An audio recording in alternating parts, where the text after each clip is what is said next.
যে যত বেশি ভালো মানুষ হবে তাকে তত বেশি কষ্ট সহ্য করতে হবে। এটাই দুনিয়ার নিয়ম। তুমি হয়তো কারো সৌন্দর্য দেখে তাকে ভালোবেসে ফেলতে পারো, কিন্তু একটা কথা মনে রেখো, প্রকৃতপক্ষে তুমি তার চরিত্র নিয়েই বেঁচে থাকবে, তার সৌন্দর্য নিয়ে নয়। মানুষ বড়ই আজব, যে অবহেলা করে তার পেছনে দৌড়ায়, আর যে গুরুত্ব দেয় তাকেই অবহেলা করে। নতুন হলে যত্ন বাড়ে, আর পুরাতন হলে অবহেলা বাড়ে। প্রিয়জনের সাথে প্রয়োজন জড়িয়ে গেলে সম্পর্কের মৃত্যু ঘটে। কিছু সম্পর্ক ভাড়া করা বাড়ির মতো, তুমি তাকে যতই সাজাও নিজের হবে না।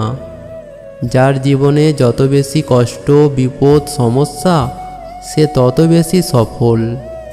মানুষ যখন মানুষের প্রেমে পড়ে তখন সে 1000 বছর বাঁচতে চায়, আর যখন ব্যর্থ হয় তখন সে প্রতি মুহূর্তে মৃত্যু কামনা করে। যে তোমাকে দেখে হিংসা করে তাকে করতে দাও, কারণ তোমার গুণ আছে বলেই সে তোমাকে হিংসা করে। নিজের দুর্বলতার দিকগুলো জানার পরে যে তোমায় আঘাত মেরে কথা বলে না, সে তোমার প্রিয় মানুষ। ব্যস্ততার মাঝে মানুষ যেটা হারিয়ে ফেলে সেটা হলো সময়। ক্লান্ত হলে মানুষ যেটা হারিয়ে ফেলে সেটা হলো শক্তি। আর স্বার্থ পূরণের জন্য মানুষ যেটা হারিয়ে ফেলে সেটা হলো মনুষ্যত্ব।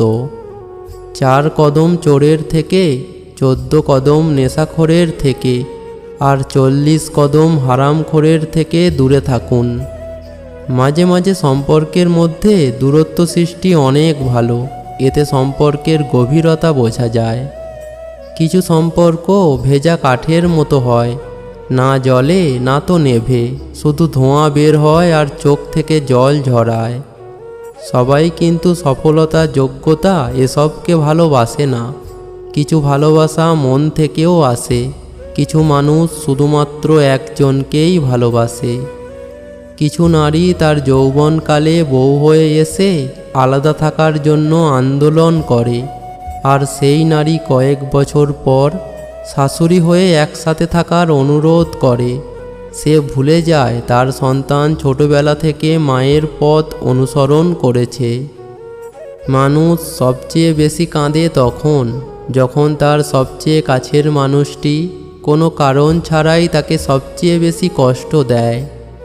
অপেক্ষা জিনিসটা সবাই করতে পারে না, আর যারা অপেক্ষা করতে পারে তাদের ভালোবাসা কখনো মিথ্যা হয় না। মাঝে মাঝে সম্পর্কগুলো খারাপ হওয়ার দরকার, মানুষের আসল রূপ দেখার জন্য।